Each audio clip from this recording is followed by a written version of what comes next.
નમસ્કાર વિદ્યાર્થી મિત્રો, ભૌતિક વિજ્ઞાનના લેક્ચરમાં આપનું સ્વાગત છે. આપણે લાસ્ટ લેક્ચરમાં પ્રતિક્રિયા સમય એવું ભણ્યા. હવે આ ચેપ્ટરનો છેલ્લો ટોપિક આપણે ભણવાનો છે સાપેક્ષ વેગ. સાપેક્ષ વેગ. સાપેક્ષ વેગ ભણવા માટે પહેલા એક ઉદાહરણ ધારણા લઈએ કે ધારો કે કોઈ બે પદાર્થો છે A અને B કે t બરાબર 0 સમય આ A છે અને આ B છે. t બરાબર 0 સમય A અને B ના સ્થાન અનુક્રમે આનું x OA અને આનું સ્થાન છે x OB. t બરાબર 0 સમયે A છે એ x OA સ્થાને છે અને B છે એ x OB સ્થાને છે. और t સમયે t બરાબર t સમયે આ બંને પદાર્થો છે એ અંતર કાપી એ અહીંયા પહોંચે છે અને B અહીંયા પહોંચે છે. આમ t બરાબર t સમયે આનું સ્થાન x A છે અને આનું સ્થાન xb છે. બરાબર. આમ A પદાર્થ xa આગળ પહોંચ્યો અને B પદાર્થ xb આગળ પહોંચ્યો તો A અને B પદાર્થે t સમયે કાપેલા અંતર તો પહેલા A પદાર્થે t સમયે કાપેલ અંતર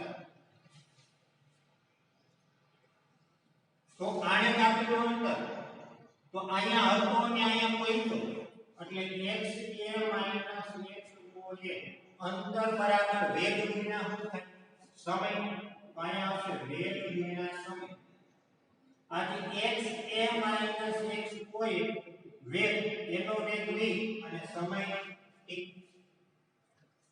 આમ xa બરાબર શું થશે xoa + vat x OA plus VAT. બરાબર. એ જ રીતે B પદાર્થને કાપેલું અંતર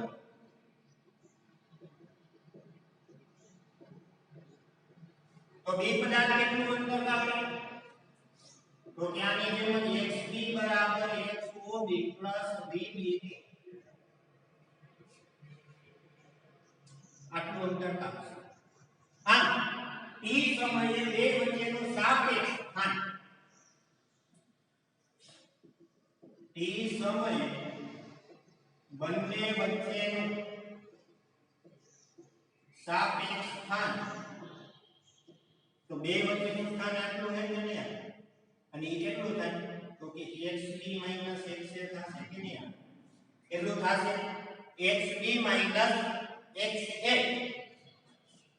तो xb - xa भाई xb શું છે તો કે xob plus vbt minus xoa minus vat. આ બેને ભેગા લો તો xb - xa બરાબર xob minus xoa આમાંથી ઋણ નિશાની કોમન કાઢો અથવા વત્તા લખો આમાંથી t કોમન કાઢીએ તો vb - va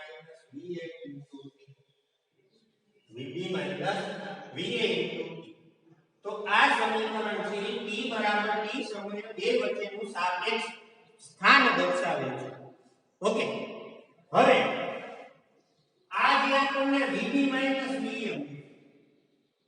એને લખાય vba હું લખાય vb અને vba બરાબર vb - va આને વચાય b નો a ની સાપેક્ષે b નો a ની સાપેક્ષે હું વચાય b નો a ની સાપેક્ષે. એ જ રીતે જો મારે a નો b ની સાપેક્ષે મેળવવો હોય તો a નો b ની સાપેક્ષે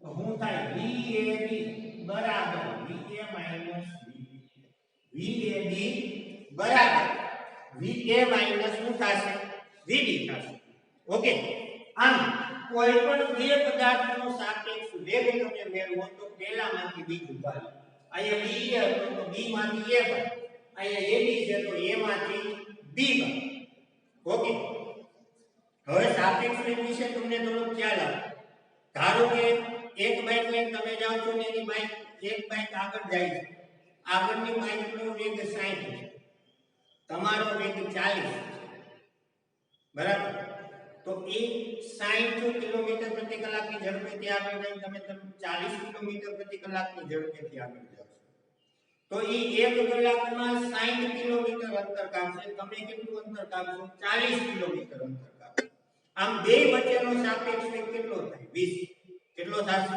20 કારણ કે એની સાપેક્ષ તમારો વેગ મેળવો તો 60 - 40 કેટલો થશે 20 થશે બરાબર એની જે જગ્યાએ તમારો વેગ 60 છે અને આગળનો વાળાનો વેગ 40 છે તો એક સમય એવો આવશે કે તમે બે ભેગા મળશો જ્યાં ભેગા મળશો ત્યાં સાપેક્ષ સ્થાન કેવું થઈ જાય શૂન્ય સાપેક્ષ સ્થાન કેવું થઈ જશે શૂન્ય અને ત્યારબાદ તમે આગળ નીકળી જશો આ એક જ દિશામાં ગતિ કરવા માટેની શરતો હું તમને કહું બરાબર હવે જુદા જુદા આલેખ પરથી સાપેક્ષ વેગ ગોઠવાય કે જો v બે બાઇક જાય છે એ બે બાઇકનો વેગ કેવો છે સમાન અને જો બે બાઇકનો વેગ સમાન હોય તો આ બંને બાઇક છે એટલે કે તમે ક્યારેય ભેગા મળશો નહીં આ v અને આ v જેટલું અંતર પ્રારંભમાં હતું એટલું જ અંતર અંતમાં રહેશે આગળવાળાનો વેગ 60 છે તમારો વેગ 60 છે બરાબર બે વચ્ચે આટલું અંતર હોય તો ઠેઠ સુધી એટલું જ અંતર રહેશે એટલે કે આ અંતર છે ક્યારે બદલાશે નહીં એટલે કે xb - xa એમ જ જળવાય રહેશે બરાબર જો v નો વેગ સમાન હોય જો va greater than vb એટલે કે આગળની બાઇકનો વેગ તમારી બાઇક કરતા વધારે તો શું થશે તો સ્વાભાવિક વસ્તુ છે કે એ વાળો આ રીતે આગળ વધતો જશે તમે આ રીતે આગળ વધતા જશો બરાબર એટલે કે એ વાળાનો વેગ વધારે હોવાને કારણે બે વચ્ચેનું અંતર સાપેક્ષ અંતર શું થશે વધતું જશે સાપેક્ષ અંતર શું થશે વધશે અને અહીં કેવું થશે સાપેક્ષ અંતર સમાન જળવાય રહેશે